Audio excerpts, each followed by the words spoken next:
이사야서 6장에 있는 이 말씀은 이사야 선지자가 부름받았던 때가 언제이고 그가 부름받는 그 상황 속에 그가 어떠한 광경을 받고 그가 어떠한 음성을 들었고 그 들은 음성에 대하여 그가 어떻게 응답하였는가 하는 것에 관해서 이야기합니다. 그래서 다르게 말하면 이사야 선지자의 소명에 관한 그런 기록을 우리에게 전달해 주고 있습니다. 이사야 선지자가 부름받았던 때가 언제냐? 우시야 왕이 죽던 해에 그가 하나님께로부터 부름을 받습니다. 이때가 역사적으로 그 시기가 결정이 되는데 약 예수님 오시기 전 740년 정도 되는 때입니다. 740년 정도 되는 그때가 유다의 왕조 가운데서 우시야 왕이 무려 52년이라고 하는 긴 기간 동안 유다 나라를 다스리다가 그가 죽던 그 해에 하나님께로부터 부름을 받았다. 그 사실을 알려주고 있습니다. 본문 1절 말씀 가서 보면은 그렇게 표현했습니다. 우시야 왕이 죽던 해에 내가 본즉 이렇게 표현되어 있죠. 이 우시야가 다스리고 있던 그때 50년이 넘는 기간 동안 다스릴 때 비교적 유다 나라가 대단히 강성한 그런 상황이었고 열왕기하의 말씀에 보게 되면 그가 여호와 보시기에 정직하게 행했지만 아쉬운 건 뭐냐면 앞선 선조들이 제거하지 못했던 그 산당 그것을 역시 자기 자신도 제거하지 못하는 역사의 오점을 남기긴 하였지만 비교적 이 유다 나라를 잘 다스렸던 그런 왕입니다. 오랫동안 다스렸다라는 말은 하나님께서 오랫동안 지켜보셨다라는 말로 되는 것이고 우리가 유다나 북이스라엘 왕조가 아주 순식간에 바뀌어가는 그런 일들은 계속적인 반역이라든지 하나님을 향한 범죄 행위로 말미암아 그들이 다스린 때가 굉장히 짧았다는 것을 우리는 기억하고 있습니다. 그래서 우시야가 이렇게 오랜 시간 다스렸을 때 유다 나라가 강성했지만은 그러나 그가 죽던 해가 되는 그때에는 굉장히 역사적으로는 힘겨운 때를 맞게 된 것이었습니다. 어떻게 보면 그 당시에 유다 왕조사에서는 아주 큰 빛이 마치 떨어져 버리는 그런 상황이 보일 수 있는 것이었는데 그런 상황 속에 하나님이 선지자 이사야를 말씀의 종으로 불러 세우시고 계시다라는 것을 우리에게 알려주고 있습니다. 그가 바로 그 순간에 그가 봤는데 뭘 바라보냐 하니까 1절 계속 이어서 보면 주께서 높이 들린 보호자에 앉으신 것을 그가 봅니다. 그런데 그 모습을 보니까 그의 옷자락이 성전에 가득해서 있는 모습을 보고요. 주님을 모시고 있는 특별한 천사 그룹 스랍들이라고 말합니다. 2절에 스랍들이 그 주님을 모시고 서 있는데 그 스랍들의 모습 또한 날개가 6이 있어서 둘로는 얼굴을 가리고 둘로는 발을 가리고 둘로는 나는 모습을 그가 바라보게 됩니다. 얼굴을 가렸다라는 말은 뭘 말할까요? 하나님이 가지신 그 영광의 빛난 광채로 말미암아 그분을 바라볼 수 없다라는 것을 보여주고 발을 가렸다라고 하는 건 뭡니까? 자신의 부끄러움과 수치나 연약한 부족함을 가리고 있는 모습을 상징적으로 보여줍니다. 그리고 날개 둘로는 날면서 화답해서 뭐라고 말하느냐 3절 거룩하다 거룩하다 거룩하다 만군의 여호와여 그의 영광이 온 땅에 충만하다라고 하는 이 스랍들의 찬송이 여호와 계신 그 보좌 앞에서 울려 퍼지는 찬란한 광경을 이사야 선지자가 보게 되었습니다. 그 소리와 함께 그 소리가 문지방의 털을 흔들고 4절에 보니까 그 성전은 연기로 빽빽하게 가득 차 있는 모습을 보는 겁니다. 구약시대 이런 연기라든지 구름 이것은 하나님이 임재하신다고 하는 것을 보여주는 영광의 구름 이것을 보여줍니다. 그래서 그것을 바라보는 모든 사람들은 하나님의 그 영광 앞에 두려움 앞에 그들이 자신들의 죄악됨과 허물을 고백할 수밖에 없는 그런 상황이 펼쳐지게 되는 것이죠. 그때에 이사야 선지자가 어떻게 반응합니까?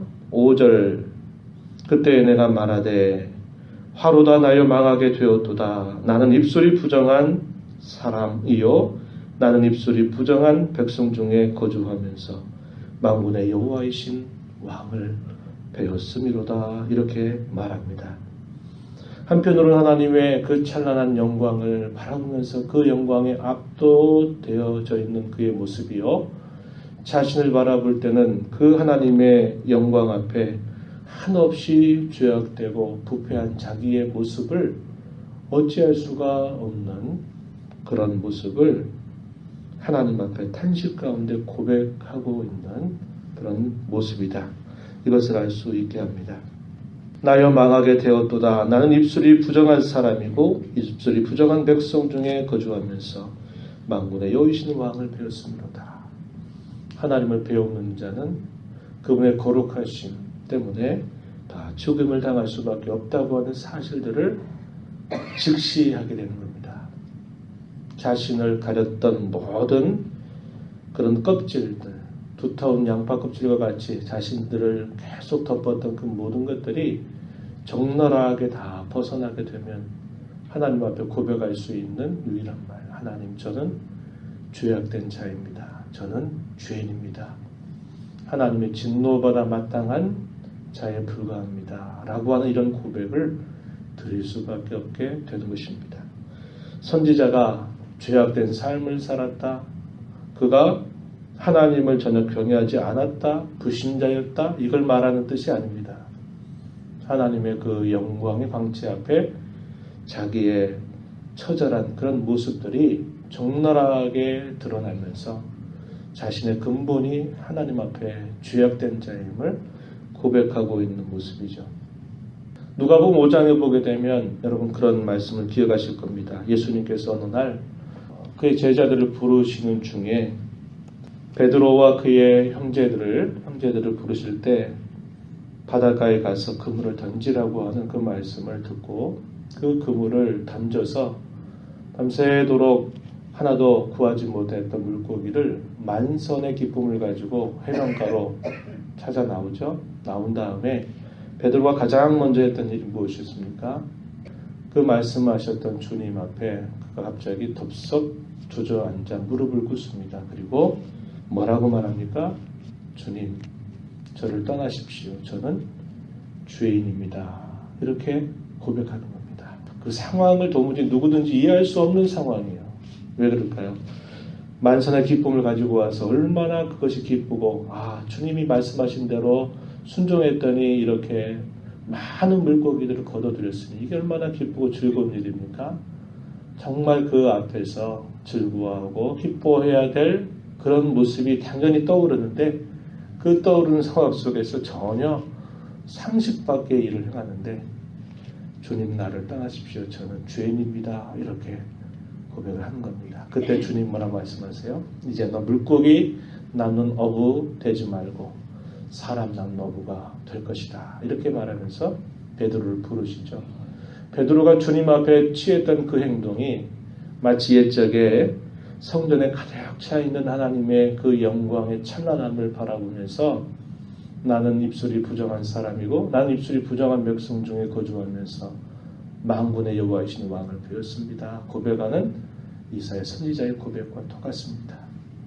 저와 여러분이 하나님의 면전에 설 때 우리의 모든 껍질과 같은 더러운 것들, 가렸던 모든 것들이 하나님의 은혜로 벗겨질 때 우리 또한 하나님 앞에 어떻게 고백합니까? 하나님, 저는 정말로 되먹지 못한 죄인입니다. 참으로 사악한 죄인입니다. 라는 사실을 고백하게 되는 거예요. 그런데 우리가 너무나 많은 것들을 늘 입고 둘러싸고 가리고 하는 겁니다. 돈으로 가리고 자기 명예로 가리고 자기 체면으로 가리고 하는 일들을 하다 보니까 그 껍질이 얼마나 두터운지 벗겨내질 않고 살아가는 겁니다. 그러나 하나님의 거룩하신 영광 앞에 그 모든 것들은 다 벗겨지게 되는 것이죠. 그때 어떤 일을 하나님께서 행해 주시냐면 스랍 중에 한 천사를 보내셔가지고 숯불을 가져다가 그의 입술에 대는 그런 행위를 하게 한 겁니다. 그러면서 뭐라고 말합니까? 7절에 보라 이것이 내 입에 닿았으니 내 악이 제하여졌고 내 죄가 사하여졌다. 이런 말씀을 하시는 겁니다. 내 모든 부정함, 내 모든 죄, 내 모든 악이 다 용서받았다. 깨끗해졌다. 사죄를 선언해 주는 것이죠. 내 모든 것들을 내가 다 용서하였다. 이렇게 하시는 광경을 그가 경험하게 됩니다. 그런 다음 뭐라고 말씀합니까? 8절에 보면 내가 누구를 보내면 누가 우리를 위하여 갈꼬 이런 말씀을 하시자 선지자 이사야가 뭐라고 말합니까? 내가 여기 있나이다 나를 보내소서 이렇게 응답하게 됩니다. 그런데 그에게 주시는 메시지의 내용 9절에 보면 가서 이 백성에게 이르기를 이렇게 말하라고 이야기하십니다. 너희가 듣기는 들어도 깨닫지 못할 것이요 보기는 보아도 알지 못하리라 이렇게 말하라고 하는 겁니다. 그래서 그가 할 일 10절 보면 이 백성 유다 백성들의 마음을 둔하게 하며 그들의 귀가 막히고 그들의 눈이 감기게 하라. 염려하건대 그들이 눈으로 보고 귀로 듣고 마음으로 깨닫고 다시 돌아와 고침을 받을까 하노라. 하나님의 백성들에게 그들의 눈을 열고 그들의 귀를 열고 그들의 마음을 열어서 그들로 하여금 하나님을 바르게 바라보게 하라고 보내시는 게 아니라 오히려 반대로 그들의 눈을 막고 그들의 귀를 막고 그들의 마음을 닫아서 이 백성들이 고침받지 못하게 하라고 하는 메시지를 너는 가서 전해라 이렇게 말씀해 주시는 겁니다. 왜 그럴까요? 당시 유다 백성들이 스스로 자기 자신들을 돌이킬 수 없을 만큼 그들의 죄악된 상태가 아주 심각한 상태에 있다는 겁니다. 그래서 선지자 이사야에게 들려주신 말씀은 그들로 하여금 심판의 메시지를 먼저 전하게 하는 것이고 그 심판 넘어서 이제 하나님으로부터 주어지는 참된 소망이 이제 밝혀지게 될 것에 관하여 그에게 말씀하고 있는 겁니다. 그 말씀을 듣는 선지자가 묻습니다. 언제까지 이렇게 돼야 됩니까? 라고 묻자 말씀해 주시기를 11절 성읍들은 황폐하여 주민이 없으며 가옥들에는 사람이 없고 이 토지는 황폐하게 되며 여호와께서 사람들을 멀리 옮기셔서 이 땅 가운데 황폐한 곳이 많을 때까지다. 뭘 말합니까? 바벨론 나라에 의해서 그들이 결국 역사 심판을 받아서 포로로 끌려가게 되고 이 예루살렘이 황폐하게 될 그때까지는 네가 계속 이러한 메시지를 전달하도록 해라. 당시 유다 백성들의 죄악된 상태가 대단히 심각한 지경에 있다는 것을 이것을 통해서 말씀해 주는 겁니다. 그런 다음에 소망의 메시지를 들려주시는데요.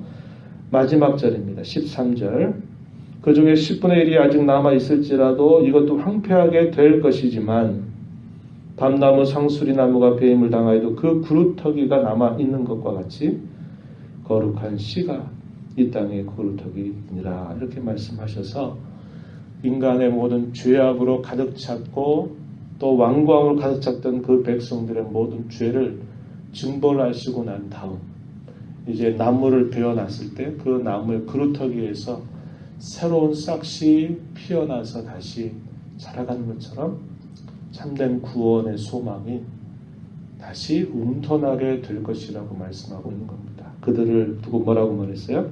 거룩한 씨, 이 땅의 그루터기가 될 것이다. 하나님을 신실하게 찾는 그런 참된 자들로부터 다시 이 땅에 구원의 역사가 펼쳐지게 될 것에 관하여 선지자에게 알려주고 계시는 것입니다. 저와 여러분은 이 말씀을 보면서 하나님께로부터 소명을 받아서 그가 보냄을 받는 그 일에 앞서서 하나님 어떤 일을 하셨습니까? 성전에 가득 차 있는 그분의 영광, 그분의 거룩하심을 보여주면서 그의 모든 죄를 사하신 다음에 그를 하나님의 말씀을 맡은 자로 세상 가운데 내보내시는 일을 하고 계신 것입니다. 이사야 선지자는 역사적으로 잘 다스렸던 왕이 죽음을 당하는 인간 왕이 죽음을 당하는 그 순간 그로 낙심하지 않도록 하나님은 참되신 하늘의 진정한 왕 여호와가 살아계심을 여호와가 여전히 주관하고 계심을 선지자에게 보여주면서 그로 정결하게 한 다음에 세상 가운데 내보내시는 그런 내용들을 우리가 살펴보았습니다. 저와 여러분이 이 땅에 살면서 우리의 눈을 열어주시고 우리의 귀를 열어주시고 우리의 마음을 열어주셔서 하나님의 자녀가 되고 백성이 되게 하시고 우리로 하여금 우리 주 예수 그리스도를 믿고 사는 것 하나님의 크신 은혜임을 알아야 합니다. 너희의 눈은 봄으로 너희의 귀는 들음으로 복되도다. 우리 예수님 그런 말씀을 하셨죠. 그런 은혜를 받아 하나님께로부터 귀한 직분 사명받아 살아가는 저와 여러분들 늘 하나님이 어떤 분이신가를 우리가 깊이 알고 경험한 자로 우리가 세상 가운데서 주님이 원하시는 그분의 뜻을 잘 수종 들어가는 그런 삶이 되어야 할 것입니다. 이런 은혜가 우리 모두에게 함께하기를 축복합니다. 하나님 아버지 감사합니다. 저희들을 사랑하셔서 죄로 인하여 부패함으로 인하여서 눈과 귀와 마음이 닫혀져 있고 수많은 그런 양파 껍질과 같은 것들로 둘러싸서 우리가 누구인가를 잊고 살았던 가련하고 곤비한 자들이었습니다. 하나님께서 저희들에게 찾아오셔서 우리의 모든 허물과 실상과 죄악됨을 보게 하시고 하나님의 영광과 거룩하심을 보게 하시며 저희들의 눈과 마음을 열어서 하나님의 자녀가 되게 하시는 귀한 은혜 받게 하신 것 감사합니다. 저희들을 만나주신 하나님의 귀한 사랑, 하나님의 영광 늘 우리 마음에 충만하게 하셔서 우리가 이 땅에 사는 동안 주께서 우리를 충성되이 여기셔서 맡기신 모든 일들 주의 뜻을 따라서 순종함으로 잘 수종 들어가는 저희 모두가 되게 하셔서 하나님께 기쁨과 영광이 되는 복된 삶이 되도록 주장하여 주옵소서. 주의 은혜 보좌 앞에 나와 간구하는 저희들에게 풍성한 은혜를 더하여 주시옵시고 허락하신 이 하루 주님과 더욱 동행하는 삶을 살도록 이끌어 주시옵소서. 귀하신 예수님 이름으로 기도하옵나이다. 아멘.